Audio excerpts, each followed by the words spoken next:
In this video, we're going to be looking at the differences between Illustrator's Join tool and the Astute Graphics Trim and Join tool.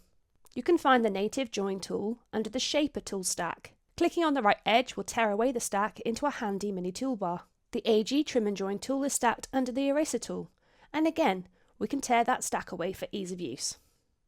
The Illustrator Join tool trims and joins overlapping paths. Swipe the cursor along the overlaps to join. You can also draw a circle around the paths you want to connect, and this works for joining close gaps as well. Unfortunately, Illustrator's Join tool cannot trim away multiple paths. If I swipe along these two crossovers, it can only handle the first one.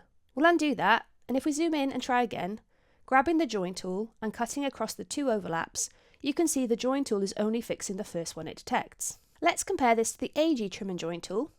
It slices along with a blue dashed annotation, and the cuts are made at the nearest intersection with another path, allowing multiple paths to be trimmed in one pass. We now come to a section where I only want to trim away the shorter strand. The native tool can't trim, as its function is to join, even when I select the path I want to affect. So swapping to the AG Trim and Join tool, without anything selected, I can still trim away the overlap to the nearest intersection. Let's zoom out and look at these three overlaps at the top of my cloud. We already know the native Join tool can't handle this. So using the AG Trim and Join tool, we can draw along the paths we want to cut away. And if I hold down the Alt or Option key, I can create a rubber band effect that creates a straight cutting line attached to my cursor.